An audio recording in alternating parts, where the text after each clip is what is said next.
Hi, welcome to another episode of Hot Takes.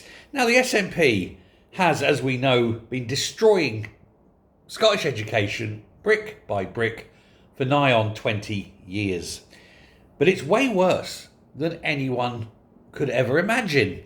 Soaring numbers, appallingly, desperately bad numbers of Scottish children are leaving full-time education and turning their backs on school at the earliest opportunity.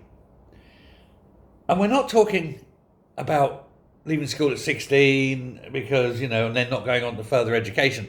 There's a lot of that. But actually just basically stopping going to school from, say, 15 onwards. They just can't be bothered.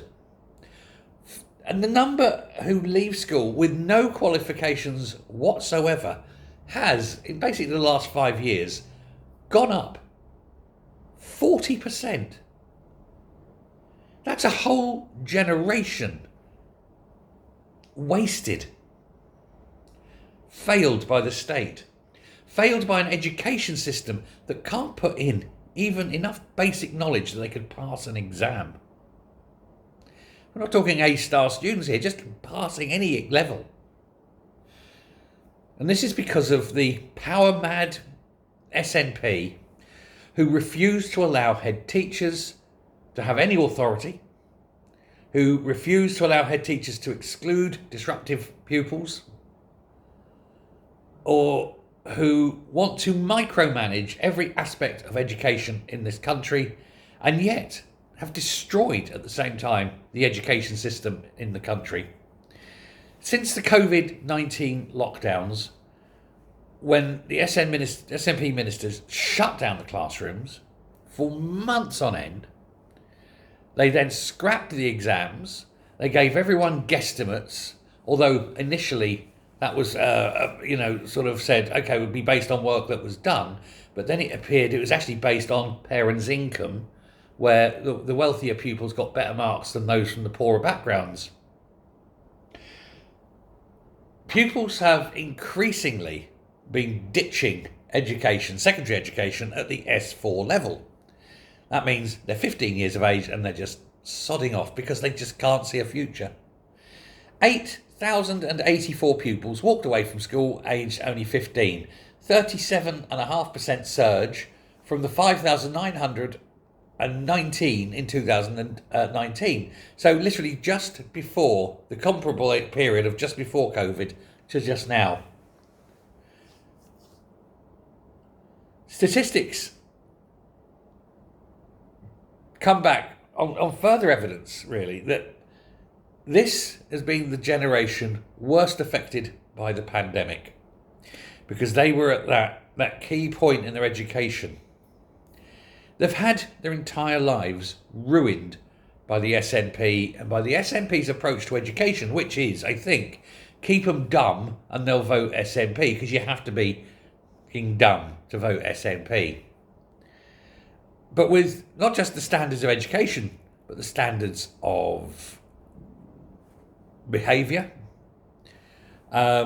slipping, the standards of teaching staff, because many teaching staff now are quitting. They don't want to go in and do the job. And so you're getting teachers having ever larger classrooms, which means less availability. And the good, experienced teachers are leaving in droves. So you're only getting new, happy, smiley teachers who go in and are instantly jaded. I wanted to be a teacher, and now look, I'm basically in a war zone. It's no wonder schools are failing. But this is entirely down to the SNP. They can't blame Westminster for this one. Now, Stephen Kerr, who's a Tory MSP, he said, these figures are a damning indictment of the SNP's failure to support our young people who were among the hardest hit by the pandemic. And all too often, ministers fail to strike the right balance between restrictions they put in place and the well-being of our kids, repeatedly delaying their return to school. Yes, but the main thing is that kids are in disruptive lessons because one or two arseholes won't behave. And the head teacher can't get rid of those arseholes, not even if it's, they've committed sexual assault on the teacher. And this is why I say all teachers in Scottish schools need to just stop, not go in, just say, no, we're on strike. We're not on strike, no. Say we're not going in because it's a matter of health and safety. That way they still get their full pay.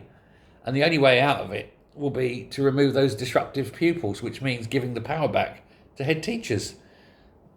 And that's basically it.